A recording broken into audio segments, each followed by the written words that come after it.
Hello दोस्तों, मैं अभिषेक और स्वागत करता हूं आप सभी का अपने यूट्यूब चैनल फिट आईटीआई पे। और ये बैच जो है वो रेलवे के लिए चल रही है, त्रिशूल बैच के अगले सीरीज़ में, यानी कि इसके पीछे 2-3 सीरीज़ हो चुकी है, ये चौथी क्लास है। इसके पहले हम लोगों ने जाना कि वेल्डिंग क्या है, वेल्डिंग के क्लासिफिकेशन के बारे में समझा कि वेल्डिंग को हमने कितने भागों में बांटा है। बेसिकली वेल्डिंग की क्लासिफिकेशन को समझने में बहुत ज़्यादा प्रॉब्लम क्रिएट होती है, कौन सी फ्यूजन वेल्डिंग है, कौन सी वेल्डिंग कहलाती है। उसको मैंने एक ही क्लासिफिकेशन में बहुत ही बेहतरीन तरीके से समझाया है। तो जिन बच्चों ने वो क्लास नहीं देखी है, वो जा करके उस क्लास को देखेंगे, क्योंकि उस क्लास से डेफिनेटली आपके आरआरबी एएलपी एंड टेक्नीशियन के एग्जाम में, यानी कि टेक्नीशियन के एग्जाम में सवाल जो है वो पूछे जाएंगे, क्वेश्चन पूछे जाएंगे। ठीक है। त्रिशूल बैच अगर जिसको ज्वाइन करना हो, वो त्रिशूल बैच ज्वाइन कर सकते हैं। वहाँ पे आपको हैंड रिटन नोट्स मिलेगी, टेस्ट सीरीज मिलेगी, साथ में आपको लाइव लेक्चर्स मिलेंगे, सारी चीज़ें आपको वहाँ पे मिलेंगी और रेलवे के दृष्टिकोण से तैयारी करवाई जाएगी। ठीक है। चलिए आज की क्लास हम लोग शुरू करते हैं। और हमने कल वेल्डिंग के क्लासिफिकेशन के बारे में जाना था। ठीक है। हमने कल जाना था कि वेल्डिंग जो है वो कितने प्रकार की होती है, कौन सी किस वर्ग में वेल्डिंग को हम रखेंगे, इसके बारे में हम लोगों ने कल डिटेल में चर्चा की थी।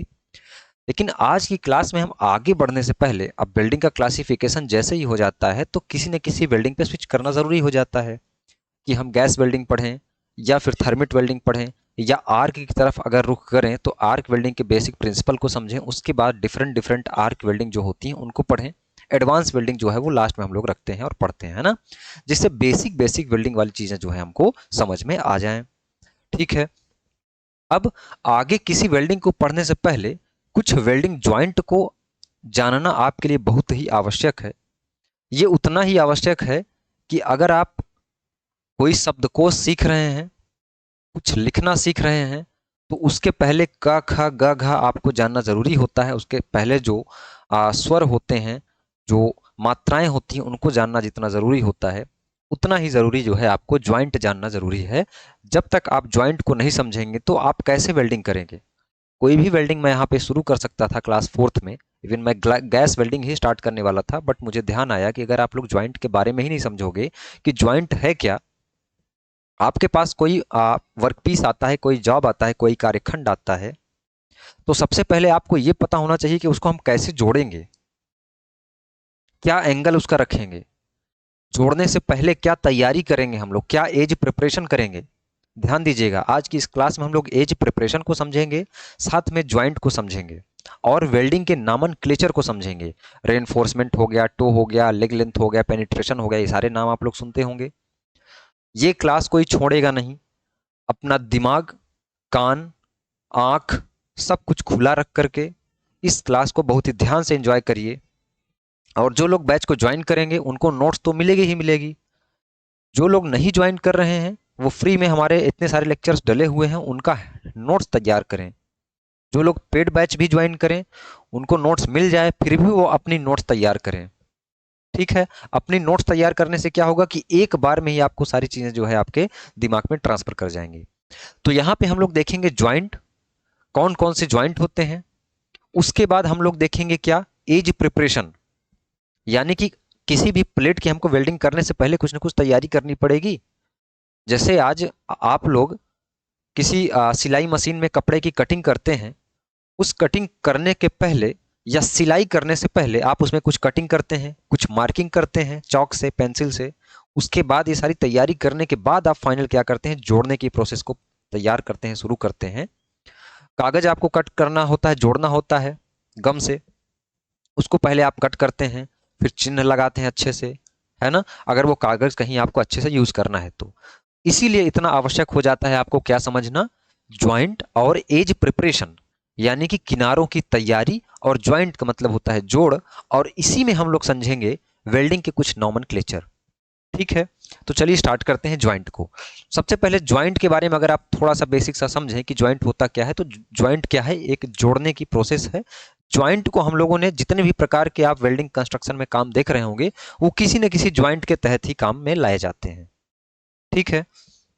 जैसे कि आपने जाना कि जो केमिस्ट्री में आप लोग पढ़ते होंगे ठोस, द्रव और गैस, है ना, सॉलिड, लिक्विड एंड गैस। अब आप देखेंगे कि सॉलिड में सभी सॉलिड्स आ जाती हैं, लिक्विड में, यानी कि सॉलिड, लिक्विड एंड गैस में पदार्थ जितने भी आपके ब्रह्मांड में अस्तित्व मौजूद हैं, मैटर्स के, द्रव्य के, वो सारे इसी सॉलिड, लिक्विड एंड गैस में आ जाते हैं। उसी प्रकार से जो ज्वाइंट है, जितने भी प्रकार के आपके कंस्ट्रक्शन हो रहे होंगे किसी इंडस्ट्री में या किसी ब्रिज में या किसी ऑर्गेनाइजेशन में, जहां जहां वेल्डिंग के काम होते हैं, वहां पे क्या होगा कि इन्हीं ज्वाइंट्स पे ही, इन्हीं 4 से 5 ज्वाइंट जो हम आपको बताएंगे, इन्हीं 4 से 5 ज्वाइंट में क्या है, वो सारी वेल्डिंग संपन्न की जाती है। ठीक है, तो ज्वाइंट में हम सबसे पहले देखेंगे क्या, आप देखेंगे लैप ज्वाइंट। क्या देखेंगे? Lap joint. सेकेंड नंबर पे आप क्या देखेंगे? But joint. But joint. Third number पे आप क्या देखेंगे? T joint. फोर्थ पे आप क्या देखेंगे? Corner joint. ठीक है, एक हो गया, दो हो गया, तीन हो गया, चार हो गया। ये जो ज्वाइंट हैं आपको समझ में आ रहे हैं, इनको मैं हिंदी में भी लिख सकता हूं, हिंदी में हमको लिखने से कोई दिक्कत नहीं है। लेकिन इन ज्वाइंट को जो है आप ध्यान से समझिए, तो इनके नाम में ही क्या छुपा हुआ है, इनके बारे में, इनकी संरचना के बारे में बताया गया है कि भाई इनका नाम क्या होने वाला है। ठीक है, जैसे आप लोग अगर ध्यान दें, एक ज्वाइंट आप लोग और लिख लीजिए, फिफ्थ नंबर पे एज ज्वाइंट। Edge joint. अब लैप ज्वाइंट का हिंदी क्या होता है? लैप ज्वाइंट का मतलब होता है चढ़ाव ज्वाइंट। लैप ज्वाइंट का मतलब क्या होता है? चढ़ाव ज्वाइंट, यानी कि एक प्लेट को दूसरे प्लेट के ऊपर क्या कर देना है, आपको चढ़ा देना है, और उस प्लेट को आपस में चढ़ा करके क्या करना है, जोड़ना है। चढ़ाव ज्वाइंट का मतलब ऐसे, एक प्लेट रखी हुई है, उस प्लेट के ऊपर दूसरे प्लेट को क्या कर देना है, आपको चढ़ा देना है। लैप ज्वाइंट का मतलब ही क्या करना है, चढ़ाव ज्वाइंट। ये क्या है? ये चढ़ाव जोड़। ठीक है, कोई दिक्कत? बट ज्वाइंट का मतलब क्या होता है, अभी हम लोग समझेंगे। लैप ज्वाइंट में ये आपका एक प्लेट हुआ, और इसी प्लेट के नीचे या ऊपर किसी अन्य ज्वाइंट को हम क्या करते हैं, प्लेट को क्या करते हैं, चढ़ा करके आपस में, और एक इधर वेल्ड मार देंगे और एक इधर वेल्ड मार देंगे। चीजें क्लियर? ये क्या कहलाएगा, आपका लैप ज्वाइंट कहलाएगा। किसी प्रकार की कोई दिक्कत नहीं होनी चाहिए। लैप ज्वाइंट का मतलब चढ़ाव जोड़ होता है, परंतु आप लोग हमेशा ध्यान देंगे, इंग्लिश पढ़ने की ज्यादा से ज्यादा कोशिश करिए। ठीक है, लैप ज्वाइंट क्या हो गया, आपका चढ़ाव ज्वाइंट हो गया। उसके बाद आया क्या, आपका बट ज्वाइंट। अब बट ज्वाइंट क्या है? सीधी सीधी एक प्लेट यहां पे रखी हुई है, इस प्लेट के जस्ट सामने एक प्लेट हमको और है, उसको जोड़ना है, तो यहां पे हम लोग क्या करेंगे, आपस में वेल्डिंग कर देंगे, और ये क्या कहलाएगी, बट जोड़ कहलाएगी। इसका जो डिग्री होता है वो पूछा जाता है, 135 से 180 डिग्री जो है ये एंगल बनता है इसमें। एंगल यानी कि कोण। ठीक है, किसी प्रकार का कोई डाउट नहीं होना चाहिए। उसके बाद हम लोग आ जाते हैं कहां पे, टी ज्वाइंट। टी ज्वाइंट जैसा कि नाम से पता है, एक ऐसे प्लेट है, आपको टी बना देना है। ये देखिए, तो इसमें क्या समझ में आ रहा है, एक प्लेट का फेस, इसकी थ्योरी भी आपसे पूछी जा सकती है कि टी जोड़ जो है हमारा, टी ज्वाइंट कैसे बनता है। तो एक प्लेट का फेस, फेस यानी कि फेस वाला सिरा, और एक प्लेट का क्या है, किनारा, यानी कि कॉर्नर। इसका क्या है, ये कॉर्नर है। इसका क्या है, ये तो फेस हो गई ना, ये वाली। तो एक प्लेट का फेस जब दूसरे प्लेट के कॉर्नर पर रख करके आपस में हम लोग वेल्ड मारते हैं, ज्वाइंट करते हैं, जोड़ते हैं, तो डियर वो क्या कहलाता है, वो कहलाता है आपका टी ज्वाइंट। और ये संरचना कैसी बनती है, टी जैसी ही बनती है। ठीक है, ये हुआ टी ज्वाइंट। इसमें किसी को कोई दिक्कत नहीं होनी चाहिए। और इसका एंगल कितना होता है, इसका एंगल होता है 90 डिग्री। ठीक है, थोड़ा बहुत कम या ज्यादा हो सकता है। उसके बाद अगला आ जाता है क्या, आपका कॉर्नर ज्वाइंट। अब कॉर्नर ज्वाइंट में क्या है कि दोनों प्लेट के किनारे आपस में जुड़ते हैं। किनारों का मतलब सीधा सा ये हुआ कि आपके पास ये प्लेट है, अब इस प्लेट का ये कॉर्नर हो गया, ये किनारा हो गया, ये और ये। अब इन दोनों किनारों को किसी दूसरी प्लेट के किसी तीसरे किनारे से अगर हम लोग जोड़ें, आप लोग को समझ में नहीं आएगा कि ये प्लेट है या नहीं। ठीक है, इसको थोड़ा सा बड़ा कर देते हैं। ये इन दोनों को आपस में हम क्या करेंगे, ज्वाइंट कर देंगे तो ये डियर हमारा क्या बन जाएगा, कॉर्नर ज्वाइंट बन जाएगा। क्या बन जाएगा, कॉर्नर ज्वाइंट बन जाएगा। और इसका जो डिग्री होता है वो 30 से ज्यादा ही होगा और 135 तक होता है। कितना होता है, 30 से क्या होगा, ग्रेटर देन 30 होगा। और कहां तक होगा, ये 135 तक होगा, 135 तक होगा। तो इसको आप ऐसे लिख सकते हैं, 30 से ज्यादा का मतलब 31 होगा, 30 नहीं होगा, 30 डिग्री नहीं होगा। 31 डिग्री से लेकर के 135 डिग्री तक क्या होगा आपका, ये कहलाएगा आपका कॉर्नर ज्वाइंट। अब आ जाता है आपका एज ज्वाइंट। एज ज्वाइंट क्या होता है, एज ज्वाइंट में इनके दोनों एज आपस में मिलते हैं। एज का मतलब हो गया आपका, इस एज को हम लोग यहां बनाते हैं, ये प्लेट हुई और ये प्लेट हुई, ये एज हुआ ना, ये वाला पार्ट आपस में मिलके हम लोग क्या किएंगे, करेंगे, इनको जोड़ देंगे। और इसका जो एंगल होगा वो क्या होगा, 5 से 30 डिग्री। ये ध्यान रखिएगा, ये सारे सवाल जो है आपसे क्या होंगे, पूछे जाते हैं। 5 से 30 डिग्री हो सकता है, 0 से भी 30 डिग्री आपको मिल सकता है, 15 डिग्री, 15 से 30, जो भी आपको मिले ऑप्शन में उसकी प्रायोरिटी के हिसाब से आप लोग क्या करेंगे, टिक करेंगे। आई बात समझ में। ये हो गया आपका जोड़। इसका आप लोग लेंगे स्क्रीनशॉट, और मैं थोड़ा सा हट जाता हूं, इसका आप लोग ले लीजिए स्क्रीनशॉट। लैप ज्वाइंट हो गया, बट ज्वाइंट हो गया, टी ज्वाइंट हो गया, कॉर्नर ज्वाइंट हो गया, एज ज्वाइंट हो गया। ठीक है, इसका स्क्रीनशॉट ले लीजिए, इसका नोट्स बनाइए, इसको लिखिए। अब इसके आगे हम लोग बहुत ही पूछे जाने वाला सवाल एक हम लोग करने वाले हैं, थ्योरी पढ़ने वाले हैं। वो क्या है आपका, इन वेल्ड ज्वाइंट को हम लोग दो प्रकार से क्लासिफाई कर देते हैं। जो ये बट ज्वाइंट आपको दिख रहा है, इसको हम लोग अलग सेगमेंट में रख देंगे, बाकी सभी को हम लोग एक साथ रख देंगे। ठीक है, उसको हम लोग कैसे बांटते हैं, इसको हम लोग रफ कर रहे हैं। आप लोगों ने नाम सुना होगा, क्या नाम सुना होगा, फिलेट और ग्रूव, सुना है किसी ने?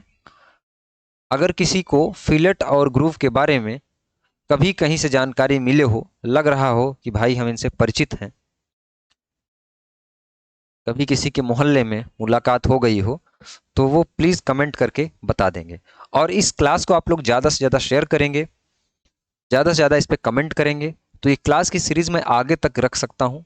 बाकी ये क्लास की सीरीज जो है वो पेड वालों के लिए है। ये क्लास जो है यूट्यूब पे जो भी मैं क्लास लूंगा कंप्लीट, वो कभी भी ऐप पे नहीं लूंगा। ठीक है, मेरा ऐसा कोई कंटेंट जो है जो फ्री में रहेगा वो पेड में नहीं लिया जाएगा, ध्यान रखिएगा। तो जितने भी कंटेंट आपको यूट्यूब में मिलेंगे, पेड एप्लीकेशन पे उसके अलावा अदर कंटेंट मिलेंगे। साथ में टेस्ट सीरीज हमारे पास है। टेस्ट सीरीज अगर आपको टेस्ट देना हो वेल्डर का, अच्छे लेवल के क्वेश्चन मिलेंगे, तो आप टेस्ट सीरीज ज्वाइन कर सकते हैं। सिर्फ कोर्स के साथ आपको सारी चीजें मिल जाएंगी। ठीक है, साथ में हमने 3000 ऑब्जेक्टिव क्वेश्चन की ऑब्जेक्टिव बुक बनाई है, जो प्रीवियस ईयर आए हुए ओरिजिनल पेपर हैं, ऑफिशियल पेपर, रेलवे के पिछले साल के 2018 में जो वैकेंसी आई थी टेक्नीशियन की, 3 सेट मैंने उसका इंक्लूड कर दिया है उसमें। साथ में जितने भी पेपर हुए हैं, ONGC का था, OHPC का था, बहुत सारे पेपर, सेल वगैरह का सारे पेपर उसमें क्या है वो मैंने ऐड कर दिए हैं। तो उसको आप लोग क्या करिएगा, डाउनलोड कर लीजिएगा एप्लीकेशन को। ठीक है, बाकी ये जो क्लास मैं पढ़ा रहा हूँ इसकी नोट्स चाहिए तो भी आप लोग एप्लीकेशन डाउनलोड करिएगा, वहां पे आपको मिल जाएगा फ्री ऑफ कॉस्ट नोट्स। ठीक है, तो अब हम लोग क्या देखेंगे, टाइप ऑफ वेल्ड। जैसे आपने देखा टाइप ऑफ वेल्ड, वेल्ड के प्रकार को भी हम लोग क्या है वो दो प्रकार से बांटते हैं ज्वाइंट्स को। वही जो आपने पीछे ज्वाइंट्स पढ़े हैं उन्हीं को आप लोग कैटेगराइज करके विभिन्न प्रकार के ऑब्जेक्टिव क्वेश्चन में आप लोग देखते होंगे, कभी किसी पेपर में देखते होंगे, आपको यहाँ से क्वेश्चन मिल जाते हैं। टाइप ऑफ वेल्ड के अनुसार ज्वाइंट जो है वो कितने प्रकार का होगा, एक होगा आपका ग्रूव, और एक आपका क्या होगा, फिलेट। ठीक है, ग्रूव में आप क्या रखेंगे, ग्रुप में आप रखेंगे बट ज्वाइंट। ठीक है, फिलेट में आप बट को छोड़ करके लैप हो गया, टी हो गया, कॉर्नर हो गया, टी ज्वाइंट, लैप ज्वाइंट, साथ में आप रख सकते हैं कॉर्नर ज्वाइंट। इसका सीधा सा मतलब यह है कि फिलेट में हमेशा 90 डिग्री का एंगल आपको बनाना है, 90 डिग्री के एंगल पे बनेगा। मैं आपको दिखा रहा हूं कैसे। टी ज्वाइंट है, कितना एंगल बना, 90 डिग्री बना। लैप ज्वाइंट है, ध्यान दीजिएगा, इसमें भी कितना बना आपका 90 डिग्री बन रहा है, दिखा रहे हैं, ये कितना बना 90 डिग्री बना। बना कि नहीं बना? ठीक है। उसी प्रकार से कॉर्नर ज्वाइंट है। कॉर्नर ज्वाइंट के बारे में हमने आपको बताया था, ये आपका जो है कॉर्नर ज्वाइंट है, 90 डिग्री बना, बिल्कुल बना। ठीक है। तो आपको 90 डिग्री पे जो बनेगा वो फिलेट, ऐसे भी सवाल आपसे पूछा जा सकता है कि फिलेट में जो है वो कितने डिग्री का एंगल बनाना है आपको जोड़ करते समय, ज्वाइंट करते समय। वो आपको बनाना है किसमें? टी ज्वाइंट हो गया, लैप ज्वाइंट हो गया, कार्नर ज्वाइंट हो गया, ये सब फिलेट के समूह में आएंगे। और फिलेट में सदैव एंगल कितना रहेगा डियर? वो रहेगा 90 डिग्री। ठीक है, इसमें कोई डाउट? ग्रुप में हम लोग रखेंगे बट को। अब एक बात ध्यान दीजिएगा कि ये जितने इधर वाले ज्वाइंट हैं, ये सारे ज्वाइंट 3 mm तक लिमिटेड है। अक्सर ऐसा देखा जाता है कि ये ज्वाइंट की स्ट्रेंथ जो है वो 3 mm तक ही जो है वो यूज करने लायक होती है। यानी कि 3 mm से जब आप ज्यादा मटेरियल मोटा है उसकी वेल्डिंग करेंगे और ये सारे ज्वाइंट यूज करेंगे तो उतना जो है वो सेटिस्फैक्ट्री नहीं रहता है, उतना सेटिस्फाई नहीं कर पाता है। तो ध्यान दीजिएगा कि ये पतले मटेरियल को वेल्ड करने के लिए तो ठीक है, लेकिन जब आपको मोटे मटेरियल की, हैवी मटेरियल की वेल्डिंग करनी पड़े तो आपको किसका यूज करना है? बट ज्वाइंट का यूज करना है।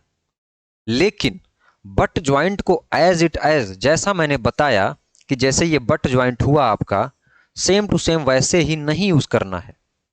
जैसे जैसे मटेरियल मोटा होता चला जाएगा हम लोग थोड़ा सा गैप देते चले जाएंगे। जैसे जैसे मटेरियल मोटा होता चले जाएगा, मटेरियल की थिकनेस बड़ी होती चली जाएगी, वैसे वैसे कुछ अलग अलग प्रकार की हम लोग तैयारी करना शुरू कर देंगे। उसी को हम लोग बोलेंगे क्या डियर? एज प्रिपरेशन, यानी कि किनारों की तैयारी।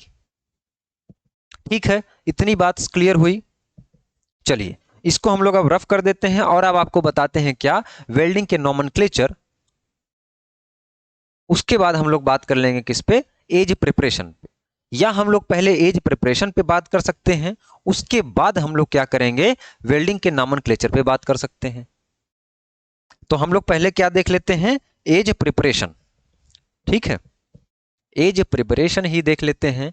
इसको आप लोग क्या करेंगे? रफ करेंगे, बहुत ही ध्यान से समझेंगे, ये टू द पॉइंट।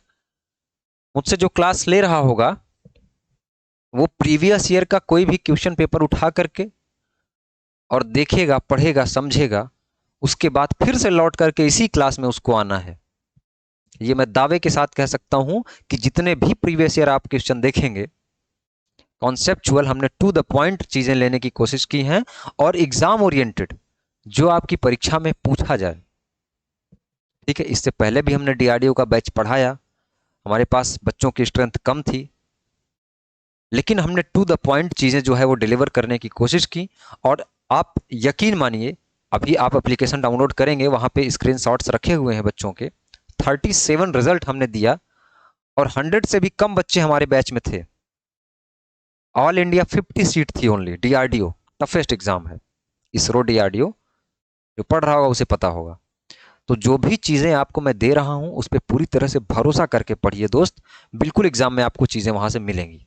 100% नहीं मिल सकती कहीं से भी कोई चीजें, कोई किताब अपने आप में सफिशियंट नहीं 100%। लेकिन मैंने क्या किया है, अलग अलग तरह की किताबें पढ़ी हैं डिप्लोमा लेवल की। ठीक है, जो लोग, काफी सारे लोग ऐसे होंगे जो डिप्लोमा करके हमको देख रहे होंगे, उनको मैं बता दूं कि मैंने मे डीजी का पोस्टल पैकेज भी पढ़ा है। आर के जैन की प्रोडक्शन की बुक मैंने पढ़ी है, पूरी मोटी सी जो आती है। ठीक है, उसके बाद मैंने वेल्डिंग के अलग अलग किताबें आईटीआई लेवल पे पढ़ी हैं, निमी के सारे मैंने देखे हैं क्वेश्चंस, और मैंने थ्योरी भी निमी की पूरी पढ़ी हुई है। उसके बाद जो है हम जो है ये आपको पढ़ाना शुरू किए हैं। इसके साथ साथ हमारी प्लम्बर ट्रेड की क्लासेस चल रही हैं, डीजल मैकेनिक की चल रही हैं, फिटर की भी आगे चलने वाली हैं। तो जो भी आपके सहपाठी गण हो, दोस्त गण हो, उनको जो है आप लोग क्या करें? वीडियो साझा करने की कोशिश करें। ठीक है, तो अब हम लोग क्या देखेंगे? As preparation.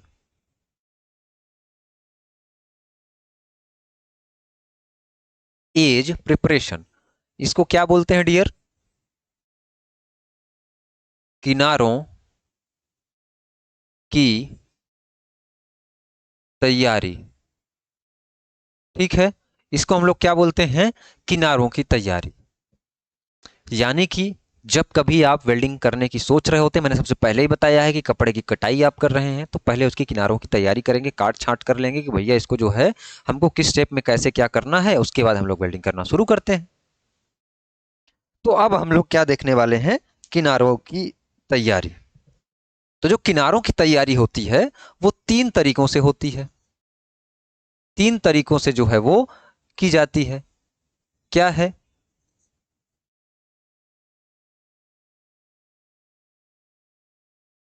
As preparation. ठीक है। There are three methods of edge preparation. तीन तरीके हैं आपके किनारों की तैयारी करने के। वो तीन कौन कौन से हो सकते हैं? दिमाग लगाइए, अंदाजा लगाइए कि आगे मैं क्या बोलने वाला हूं। हर पल आपको ये लगना चाहिए कि आगे कोई भी किसी भी टीचर से पढ़ रहे हो कि मास्टर आगे क्या बोलने वाला है, ये आपके दिमाग में चलना चाहिए। आपका दिमाग यहां भी चलना चाहिए जो प्रेजेंट में चल रहा है, और इसके आगे जस्ट क्या होने वाला है, क्या बोलने वाला है मास्टर चीजें, ये भी आपको दिमाग में चलनी चाहिए। ठीक है। तो आपको तीन मेथड हमने बताए, तो जो उसमें पहला मेथड है वो क्या है? हाथों के द्वारा। हाथों के द्वारा। अब हाथों के द्वारा कैसे करेंगे आप? हेक्सा से करेंगे, फाइल से करेंगे, चीजल से करेंगे, है ना। कोई प्लेट है आपके पास, अगर आप हाथों से उसकी तैयारी कर रहे हैं तो कैसे करेंगे? छेनी से, यानी किससे? चीजल से। साथ में आप किससे करेंगे? हेक्सा से। किससे करेंगे? हेक्सा से। ठीक है। और आप किससे करेंगे? हैमर से करेंगे। जाहिर सी बात है, हथौड़े से। हथौड़े से, हैमर से। ठीक है। किससे करेंगे आप लोग? हैमर से करेंगे। उसके बाद अगला आपका मशीनों के द्वारा। जैसे जैसे आपने हाथों से तैयारी की वैसे ही आप मशीनों से भी तैयारी कर सकते हैं। तो उसके सेकंड नंबर पे आपका क्या है? मशीनों के द्वारा। मशीनों के द्वारा। ठीक है। By hand, by machine. ठीक है। मशीनों में कौन कौन सी मशीनें आती हैं? सेपर मशीन हो गई, प्लेनर हो गई, लेथ हो गई। ये सारी मशीनें जो है आपकी एज प्रिपरेशन में काम में आती हैं। क्या बोलते हैं इसको? सेपर बोलते हैं, प्लेनर बोलते हैं, लेथ बोलते हैं। लेथ को हिंदी में क्या बोला जाता है? खराद। ठीक है। चीजें समझ में आ रही हैं या नहीं? ध्यान से एक बार जो है आप लोग कमेंट करिएगा। कुछ ना कुछ मेरे बारे में आप लोग बता के जाइए, मेरी अच्छाई मेरी बुराई, जो चीजें समझ में ना आ रही हो कुछ तो बता के जाइए। ठीक है। एक नंबर का भी अगर आपको हेल्प मिल रहा हो तो वीडियो को लाइक कर दीजिएगा। लग रहा होगा कि यहाँ से आप कहीं ने प्रीवियस ईयर के क्वेश्चन आपने कहीं देखे होंगे, तो आप क्या करें, वीडियो को लाइक करके ही जाइएगा। चलिए, उसके बाद थर्ड नंबर पे तीसरा मेथड क्या है? गैस कटिंग से। गैस कटिंग से। ठीक है। गैस कटिंग में जैसा कि आप लोग जानते हैं ऑक्सीसेटिलीन वेल्डिंग होती है, उसी प्रकार से गैस की कटिंग होती है, मटेरियल की कटिंग की जाती है। ठीक है। तो ये तीन तरीके हैं एज प्रिपरेशन करने के, किनारों की तैयारी करने के। अब हम लोग क्या देखेंगे कि आप लोग बट ज्वाइंट कर रहे हैं, ग्रूव ज्वाइंट का निर्माण कर रहे हैं, तो कब आप लोग जो है एज की प्रिपरेशन करेंगे, कब आप लोग कितना रूट गैप छोड़ेंगे, कब वी बट लेंगे, कब यू बट यूज करेंगे, इनका तो नाम आपने सुना ही होगा। उसके बारे में हम लोग क्या करेंगे, चर्चा करने वाले हैं। तो क्या देखेंगे हम लोग? सबसे पहले आप लोग एक बात का ध्यान दीजिए, जब भी हम लोग बट ज्वाइंट का जोड़ बनाते हैं, अगर वो 3 mm तक का है तो आप चाहें तो आप रूट गैप दीजिए, चाहे तो आप रूट गैप मत दीजिए। ठीक है। देखिए, 3 mm तक, ये डाटा ध्यान से लिखिएगा, 3 mm तक एक तरफ वेल्डिंग कर दिया जाता है। इसका मतलब हुआ कि अगर 3 mm की प्लेट है कोई, तो इसकी हम लोग एक तरफ वेल्डिंग कर देंगे, बस हो गया। उधर साइड नहीं करेंगे तो भी काम चल जाएगा। 3 से 5 mm तक का अगर कोई प्लेट है तो दोनों साइड वेल्डिंग कर देंगे तो काम आपका चल जाएगा। ध्यान दीजिएगा, 3 से 5 mm तक दोनों तरफ वेल्डिंग कर दी जाती है। क्लियर? दो नोट पॉइंट आपको मिले। दोनों तरफ जो है, एक इधर से भी और उधर से भी, पीछे की साइड से भी क्या कर देंगे हम लोग, वेल्डिंग दोनों तरफ से कर देंगे। ठीक है। अब स्क्वायर बट ज्वाइंट क्या होता है? बट ज्वाइंट तो आपने जाना। स्क्वायर बट ज्वाइंट में हम लोग क्या करेंगे कि अगर 4.5 mm तक आपकी मोटी प्लेट है, अगर आपका मन है कि हमको रूट गैप देना ही देना है तो आप दे सकते हैं।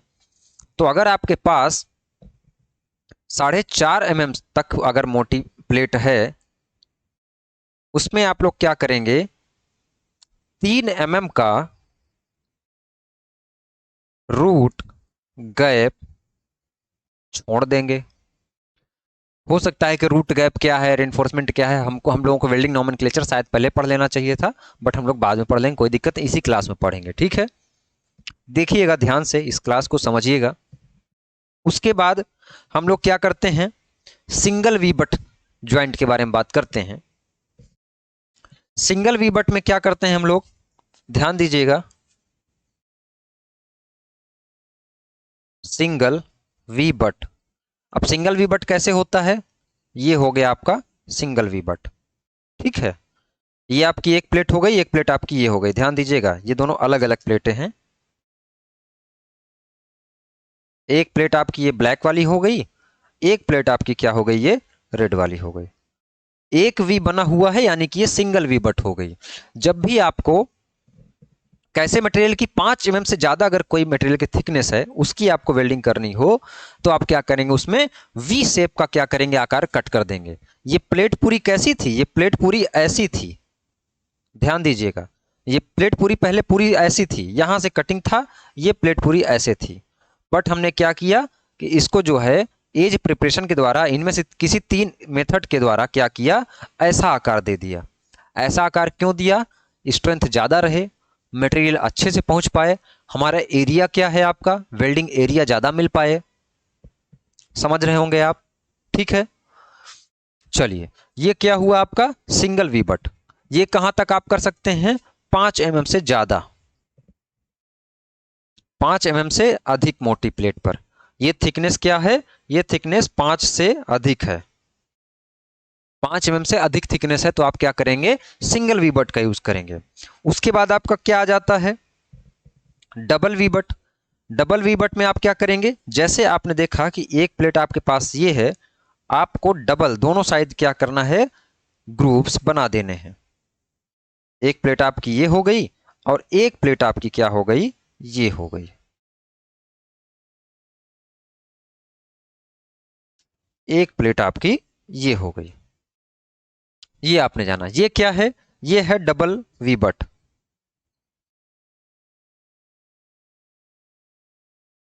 डबल वी बट, इसमें क्या करना है, 16 mm से ज्यादा, 16 mm से अगर ज्यादा है तो आप क्या करेंगे,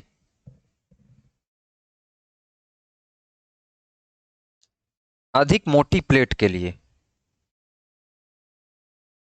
प्लेट के लिए। क्लियर? इसका मतलब है कि 16 mm से अधिक प्लेट है तो हम लोग डबल वी बट का यूज करेंगे। ठीक है, उसके बाद आपका क्या आ जाता है, सिंगल यू बट। अब सिंगल यू बट क्या होता है, 4.5 mm से 6 mm तक की अगर आपको प्लेट मिल जाए तो आप उसमें सिंगल यू बट कर सकते हैं। यहां पे हम लोग लिखते हैं, ये हो गया था आपका दूसरा, ये हो गया आपका तीसरा, ये क्या है,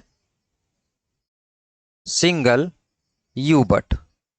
सिंगल यू बट में ऐसा रहेगा आपका, एक प्लेट ऐसी रहेगी, ये हो गई आपकी, ये सिंगल यू बट हो गया। ये क्या है आपका, ये आपका 4.5 mm से 6 mm तक की अगर मोटी प्लेट है, यानी कि 4.5 से 6 mm तक, तब आप क्या करेंगे, इसमें एक चीज बढ़ जाता है। ये क्या होता है, इसको हम लोग जो ऐसे ये रेडियस बन रहा है, इसको हम लोग रूट रेडियस बोलते हैं। क्या बोलते हैं डियर? Root radius. हो सकता है कि आपसे ऑब्जेक्टिव एग्जाम में पूछ ले कि ये क्या है, तो इसको हम लोग रूट रेडियस बोलते हैं। और ये जो पूरा एंगल बन रहा है, ये वाला पूरा एंगल, इसको हम लोग इंक्लूडेड एंगल बोलते हैं। क्या बोलते हैं? Included angle. आधे से इसको कट कर दें अगर, यहां भी इस पूरे एंगल को हम लोग क्या बोलेंगे? इंक्लूडेड एंगल बोलेंगे। Included angle. अगर इसी को हम लोग आधे से कट कर दें, तो इधर वाले साइड को हम लोग क्या बोलेंगे? बेवल एंगल बोलेंगे। Bevel angle. वही चीज वहां भी लागू होती है। यहां से आधे से कट करने के बाद इधर वाला जो एक पोर्शन बचेगा, उसको हम लोग क्या बोलेंगे? बेवल एंगल बोलेंगे। कोई डाउट नहीं होना चाहिए। उसके बाद डबल यू बट भी हम लोग यूज कर सकते हैं। फोर्थ नंबर पे डबल यू बट।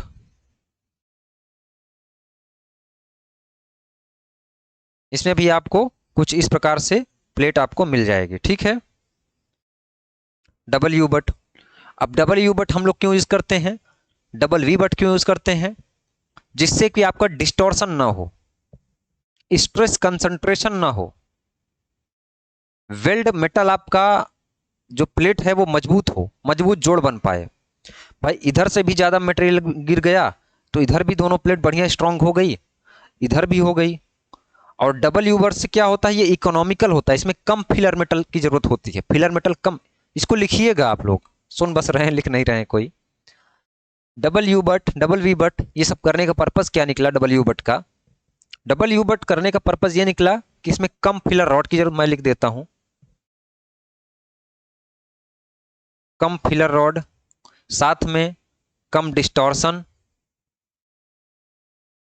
ये सारी चीजें जो है आपकी इसमें अच्छी होती हैं, और स्ट्रेंथ अच्छी, सामर्थ्य अच्छी होती है। क्या होती है? सामर्थ्य अच्छी होती है। ये सारी इसके फायदे हैं। ये हुआ आपका एज प्रिपरेशन, इसको ध्यान से आप लोग समझिए, स्क्रीनशॉट लीजिए। उसके बाद हम लोग देख लेते हैं वेल्डिंग के नॉमेनक्लेचर। यहां तक है, इसको भी आप लोग क्या करें, ये पूरा जो दिख रहा है इसका स्क्रीनशॉट लें। कैसे भी मैंने लिखा है बहुत ही अच्छा, मैं अपने हिसाब से लिखने की कोशिश करता हूं, बट लिखने की राइटिंग थोड़ा सा गड़बड़ है, तो इसको आप लोग क्या करेंगे, अवॉइड करेंगे।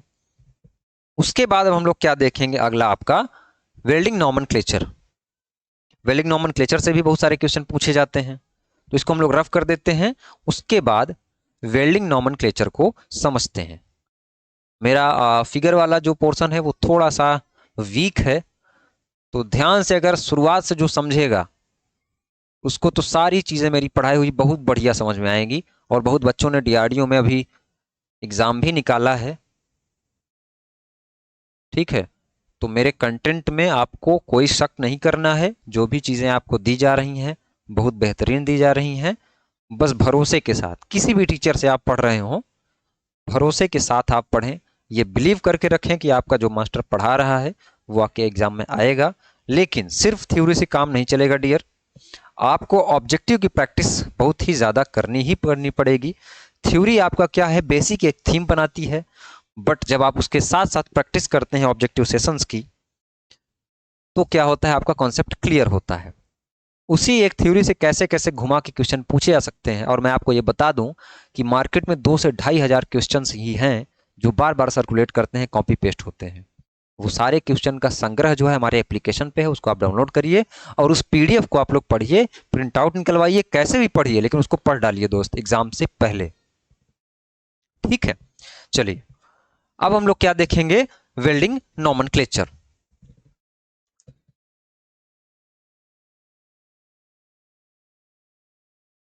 वेल्डिंग का क्या देखेंगे हम लोग, नॉमेनक्लेचर। ठीक है, यानी कि सबसे पहले अगर हम लोग बात करें, ये आपकी कोई प्लेट है, ध्यान से देखिएगा, ध्यान से समझिएगा।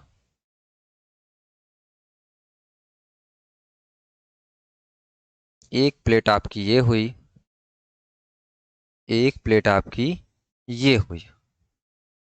ठीक है, एक प्लेट आपकी क्या हुई, ये हुई। अब ये प्लेट को क्या करना है, आपको जोड़ना है। तो ये जोड़ आपका कुछ ऐसा बनेगा। कैसा बनेगा? ऐसा बनेगा। ठीक है, ये जोड़ कुछ ऐसा बनेगा। बनेगा ना? चलिए, ये आपने क्या किया? जोड़ दिया। अब इसमें हम 3-4 चित्रों के माध्यम से चीजों को समझाने की कोशिश करेंगे। जो भी बताने की कोशिश करेंगे उसको आप लोग समझिएगा। ठीक है, सबसे पहले ये क्या है? ये क्या है? बेस मेटल की थिकनेस, मेटल की मोटाई, थिकनेस ऑफ बेस मेटल। यही क्या है? आपका बेस मेटल है। इसी को हम लोग क्या बोलते हैं? जॉब बोलते हैं। इसी को हम लोग क्या बोलते हैं? वर्कपीस बोलते हैं। कुछ भी कह सकते हैं आप इसको। पेरेंट मेटल भी इसी को कहते हैं। मैं सारी संभावनाएं लेकर के चल रहा हूं कि किसी भी फॉर्म में आपसे कोई क्वेश्चन पूछे, इसी को आप लोग बेस मेटल बोलेंगे, इसी को आप जॉब बोलेंगे, इसी को आप वर्कपीस बोलेंगे, इसी को आप क्या बोलेंगे? पेरेंट मेटल बोलेंगे। आई बात समझ में? उसके बाद ये क्या हुआ? आप ये है, यहां पे ये जो दोनों दोनों जोड़ बन रहे हैं, ये आपकी क्या है? ये आपकी वेल्डिंग की जा रही है। ये आपकी वेल्डिंग की जा रही है। ये आप देख रहे हैं, ये आप देख रहे हैं, ये क्या है? ये आपकी वेल्डिंग की जा रही है। अब आप देखेंगे कि ये आपका पेरेंट मेटल हो गया, यहां तक आया। लेकिन ये वाला पोर्शन क्या है? ये तो आपने वेल्डिंग से फिल किया है, फिलर धातु यहां पे गिराया है। तो ये जो ज्वाइंट बन रहा है, जहां पे बेस मेटल यानी कि आपका जॉब वेल्डिंग की शुरुआत करता है, जहां से ये जो ज्वाइंट होता है, इसको हम लोग क्या बोलते हैं? टो बोलते हैं। इसको भी क्या बोलते हैं हम लोग? टो बोलते हैं। ठीक है, ये जो सामने का हिस्सा है, इसको हम लोग फेस बोलते हैं। चेहरा हुआ, ये सामने का हिस्सा क्या कहलाएगा? फेस कहलाएगा। पीछे वाला जो हिस्सा हुआ, ये क्या कहलाएगा डियर? ये रूट कहलाएगा। रूट कहलाएगा। साथ में आपने जाना कि जब कभी आप किसी मटेरियल को गर्म करेंगे, फ्यूजन वेल्डिंग हो रही है, ये फ्यूज करेंगे, मेल्ट करेंगे, उसके आसपास क्या होगा? उसके आसपास डियर क्या होगा? उसके आसपास थोड़ी बहुत गर्माहट जाएगी। थोड़ी बहुत क्या होगी? गर्माहट जाएगी। ठीक है, ये क्या है? यहां थोड़ा बहुत गर्म है ये। इसको हम लोग क्या बोलेंगे? H A Z. H A Z, H A Z का फुल फॉर्म होता है heat affected zone. Heat affected zone, ये क्या है? हीट अफेक्टेड जोन है। उसके बाद ये जो आप देख रहे हैं, ये जो एंगल ऐसा बन रहा है, आपने क्या देखा कि ये जो एंगल बन रहा है, इसको हम लोग क्या बोलेंगे? इसको हम लोग बोलेंगे, इस पूरे एंगल को ग्रूव एंगल। क्या बोलेंगे इसको? इसको ग्रूव एंगल बोलेंगे। उसके बाद आप ये देख रहे हैं कि यहां तक तो आपका बेस मेटल रहा होगा ऐसी सीध में। उसके आप ऊपर का जो मटेरियल आपने फिल किया है, फिलर धातु से गिराया है, वेल्ड किया है, वो क्या है आपका? ये है आपका रेनफोर्समेंट।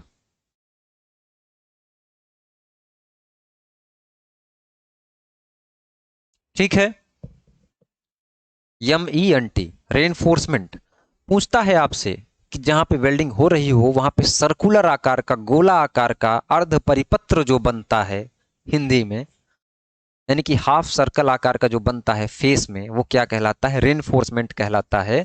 अब ध्यान दीजिएगा, अगर ये रेनफोर्समेंट फेस की तरफ बने, यानी कि ये सामने वाला मुख हुआ, फेस हुआ, तो इसको हम लोग फेस रेनफोर्समेंट बोलेंगे। क्या बोलेंगे डियर? फेस रेनफोर्समेंट बोलेंगे। अगर यही रेनफोर्समेंट आप यहां पे देख रहे हैं, इसको आप लोग क्या बोलेंगे? Root reinforcement.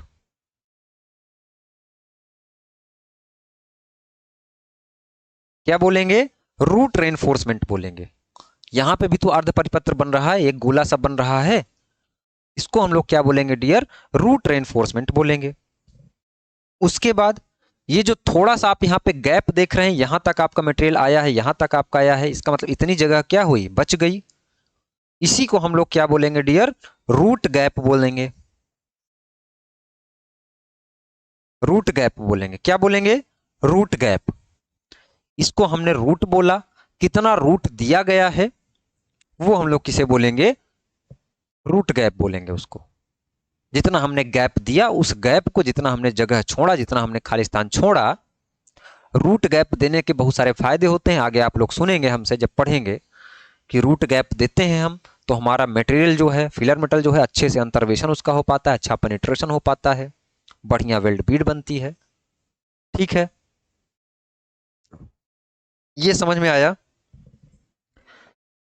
और साथ में हम लोग अगर देखें तो ये जो आपको पोर्शन दिख रहा है, इसको हम लोग क्या बोलते हैं, depth of penetration, depth of fusion या पेनिट्रेशन, डेप्थ ऑफ फ्यूजन या डेप्थ ऑफ पेनिट्रेशन इसको बोलते हैं। इस फिगर को बहुत ही ध्यान से समझिए, इस फिगर को बहुत ही अच्छे से देखिए। इसके आगे हम लोग और फिगर पे चर्चा करेंगे और भी चीजें देखने वाले हैं। ठीक है,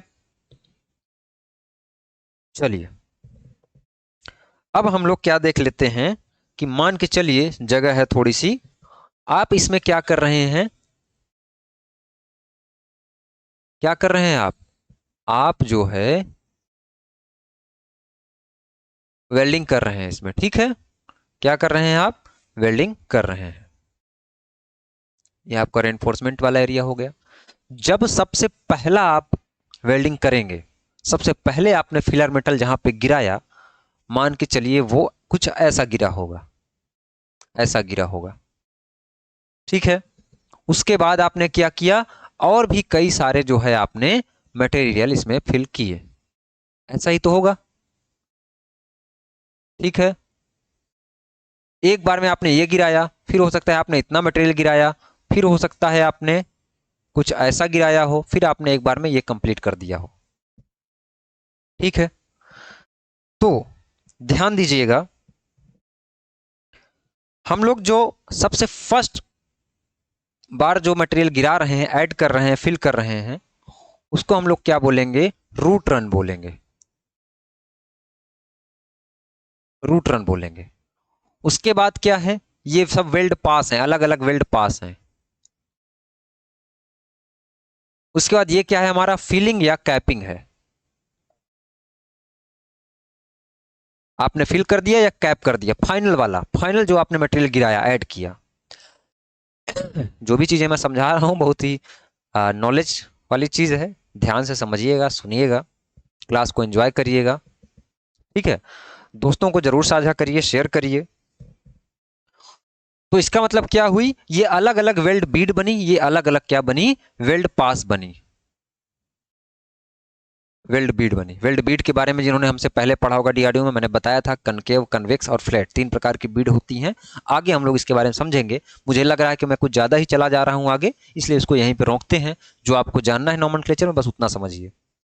ठीक है, जो आपको जानना है बस उतना समझिए। ठीक है, उसके बाद एक आपसे फॉर्मूला पूछा जाता है, कभी आपसे पूछा जाए कि पेनिट्रेशन क्या है।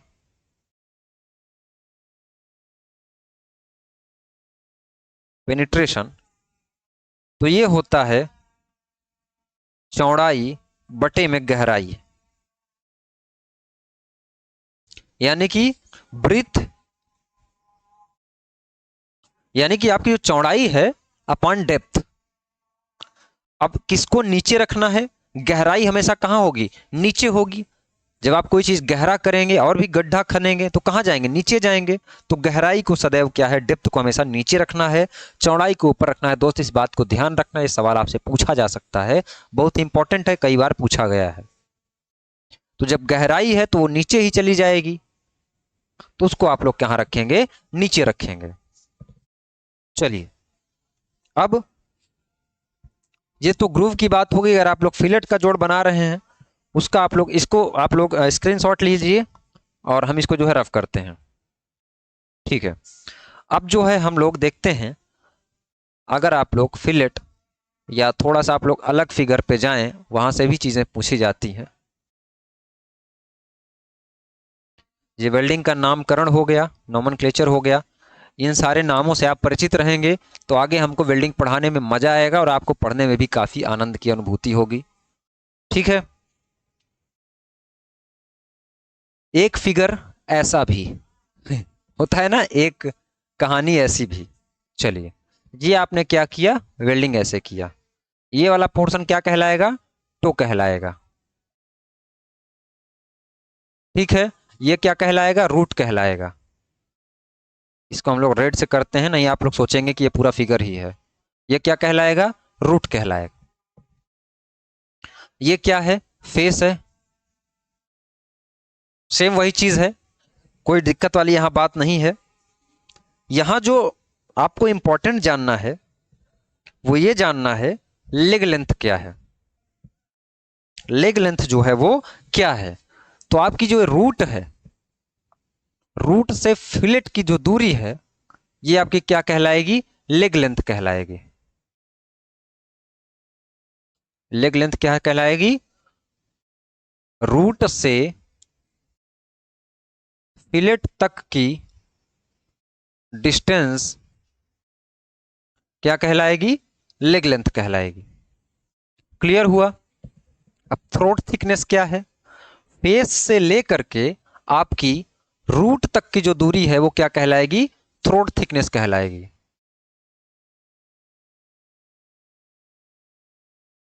क्या कहलाएगी, थ्रोट थिकनेस कहलाएगी। कहां कहां से, फेस से रूट का की दूरी थ्रोट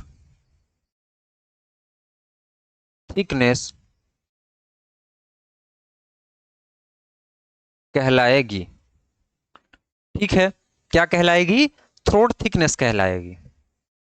क्लियर इतनी चीजें। चलिए, तो ये क्या हो गई आपकी, लेग लेंथ हो गई। यहां से यहां मैं यहां लिख देता हूं। ठीक है, ये आपकी थ्रोट थिकनेस हो गई। इसी को थ्रोट भी बोलते हैं, कहीं कहीं सिर्फ थ्रोट बोल देते हैं। ठीक है, ये टो हो गया, ये रूट हो गया, ये फेस हो गया। यहां से भी चीजें पूछी जाती हैं जो कि मैंने आज आप सभी को बताया। ठीक है, चलिए, तो मैं आशा करता हूं कि आज की क्लास आपको बहुत अच्छे से समझ में आई होगी। आगे हम लोग गैस वेल्डिंग पढ़ेंगे। गैस वेल्डिंग को पढ़ने से पहले हम लोग ऑक्सीजन पढ़ेंगे, हाइड्रोजन पढ़ेंगे, नाइट्रोजन पढ़ेंगे, आर्गन पढ़ेंगे, रिटार्ड गैस पढ़ेंगे, नेचुरल गैस पढ़ेंगे, हाइड्रोजन गैस पढ़ेंगे, कोल गैस पढ़ेंगे, बाई प्रोडक्ट गैस पढ़ेंगे। ये सारी गैसों के बारे में पहले हम लोग समझेंगे। एसिटिलीन गैस के बारे में समझेंगे। ऑक्सीजन आपकी कैसे कैसे बनाई जाती है। ऑक्सीजन जैसा कि आपको पता है पानी में होता है H2O, तो O मिल जाएगा वहां से, या तो पानी से हम निकाल लेंगे या तो हवा से निकाल लेंगे। तो इन दोनों तरीकों में कौन सा बेस्ट होता है, कैसे हम लोग निकालते हैं, इसके बारे में समझेंगे। फिर एसिटिलीन कैसे निकालेंगे हम लोग, कहाँ से बनाएंगे, कैसे साफ करेंगे उसको। धीरे धीरे हम लोग गैस पूरी पढ़ लेंगे। उसके बाद हम लोग गैस वेल्डिंग पे आएंगे, गैस वेल्डिंग के उपकरण पढ़ेंगे। ठीक है, तो ये क्लास मैं आशा करता हूं कि आप सबको बहुत ही बढ़िया से समझ में आई होगी। तो एक बार आप लोग जहां भी जिस ग्रुप में जुड़े हैं, इस वीडियो को अगर आप शेयर करेंगे, स्ट्रेंथ दिखेगी तो इसकी सीरीज मैं आगे भी अपलोड कर दूंगा। भले ही काफ़ी टाइम बीत जाए, जब भी मुझे लगेगा कि इस वीडियो की डिमांड है, जो मैंने चीज़ें बताने की कोशिश की है उसको आपने सीरियसली लिया है, तो मैं आगे चलाऊंगा। बाकी पेड वाले बच्चों के लिए तो ऐप में चलेंगी ही। ठीक है, बाकी ऑब्जेक्टिव के लिए मैं ऑब्जेक्टिव सीरीज यूट्यूब पे कराऊंगा, चैप्टर वाइज कराऊंगा, बहुत अच्छे क्वेश्चन कराऊंगा। मेरा पिछले भी जो लोग वीडियो देखे होंगे, ऑब्जेक्ट कराने का तरीका पूरे अच्छे से डिटेल में कराएंगे हम लोग। आसपास की चीज़ों के बारे में बात करते हुए चलेंगे, वैसे हम लोग करने वाले हैं। तो इन्हीं सब शब्दों के साथ आज की क्लास को समाप्त करते हैं। धन्यवाद।